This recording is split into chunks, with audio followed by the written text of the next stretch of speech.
Yo, guys, this angle's a bit different for me, but I'm in the new Mitsubishi Outlander, which I've put into manual by mistake. I'm in neutral. Okay, not a good start, but actually quite love this car.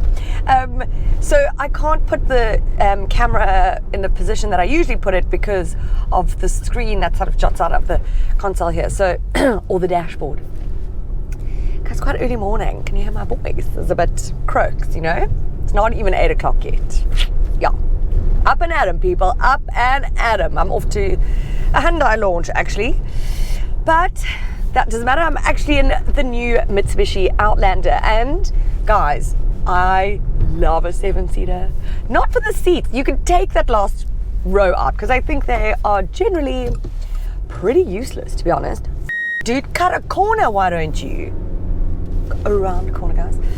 I find that the 7 seats often are just like, because like generally speaking an adult cannot fit in them, and even if they can, no adult wants to be in them, and it's sort of the only time you're ever going to do that is if you on holiday and you're all going for dinner or somewhere with the whole family and now you've all got to jump in, or you're in an Uber of sorts, or I don't know, you've gotten a lift with someone or whatever and you've had to jump in that back as an adult. Okay, so they are cool obviously for if you've got more than 2 or 3 children, you know, but even then they've got to be like small. I don't know. For me, the reason I love a 7-seater is because you pop those bad boys flat and you've got a much bigger boot. That's my vibe. This is 650 litres. I'm like, boom, love it.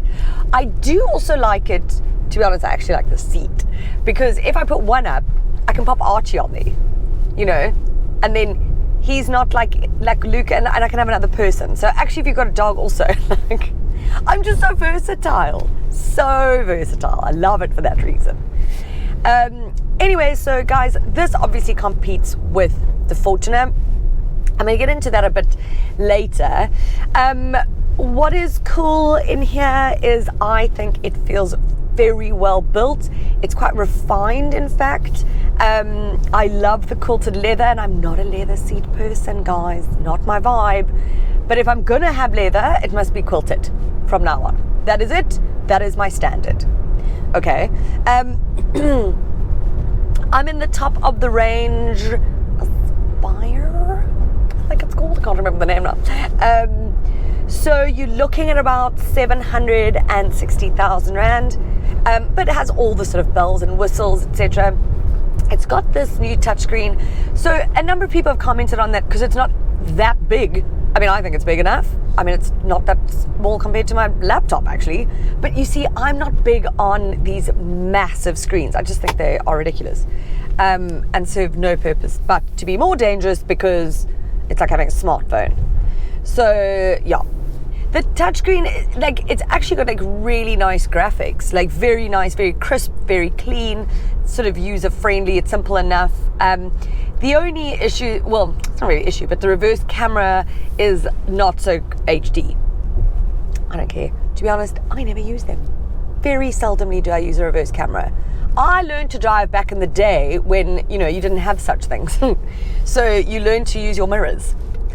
Even all my colleagues who learned to drive way before me, actually, or shortly after me, I find them using the camera. I'm like, guys, didn't you learn how to drive? Oh, someone's going to come at me for that. I don't care, come at me. In terms of like space, I've mentioned obviously the practicality and everything already. So these back seats here, these ones right behind me, the second row, they slide forward and back, which is very handy, especially if I've got Luca in his car seat. I can slide that back, then anybody who's in the passenger seat, more than enough leg room, everybody's comfortable. And in fact, the back seats, like everything is actually just quite comfy. It's like a squishy feeling, you know, very nice. So what's under the bonnet is a 2.5 litre naturally aspirated petrol engine. You'll know it. I think it's sort of it's been around a while. It's got like 135 kilowatts. It's actually, so it's really fine. Do you know what I mean? I think obviously if you have a turbo or if you have diesel, you're going to be better on fuel consumption because I'm sitting at 10.3 litres per 100 Ks. And you can get it down to about 9-ish. But it's an older engine. However, it still feels quite refined for me, and even like on the highway, like it's certainly got enough like oomph and all of that jazz. but it's mated to a CVT, and I'm just so glad it doesn't screech at me the whole time. You know, that's always a win in my books. The ride for me is ever so slightly too firm. I think it's because of the 20-inch wheels on and stuff. Like, I thought it wasn't bothering me so much the first sort of couple of days driving. Now I'm like, no, it is actually still a bit hard. I prefer a more comfy sort of ride. However, in general, it's a very quiet, very insulated drive. Very minimal sort of road noise and wind noise and everything. Very quiet. Just like quite a serene little place to be. Right, so I mentioned the Fortuner, right? Okay, so like 7-seater guys in kind of this price range, most South Africans will go for that. And I don't get it. The Fortuner for me is just too sort of industrial. It's too, you know, on that bucky sort of platform. It's just, I get it, it's practical, and I'm all about practical, okay, but I'm also about comfort, and specifically on-road comfort. So if you're doing, you know, massive off-roading, and you like a big off-roading family, sure, Fortuner, all the way, go, you go. Maybe Everest, you know, not new Everest, sure. If you're not, and you do the odd gravel road, which I would say is about 99% of people, because out of everybody I know, very few of them are ever going like massive off-roading.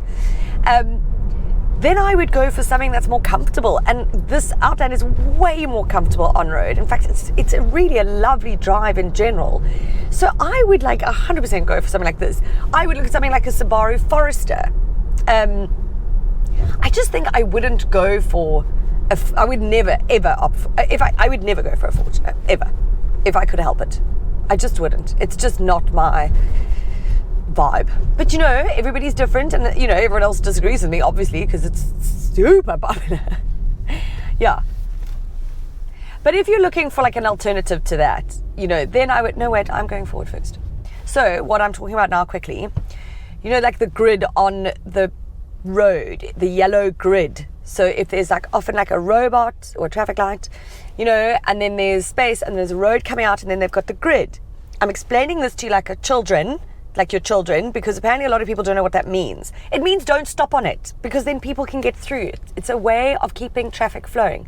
I think one of the main reasons we don't have flowing traffic is because people don't follow the rules. But anyways, so I went over it now. I can see the car behind me on it. And the car there. So now anybody who's trying to get through can't. Dumbasses. Anywho, back to you.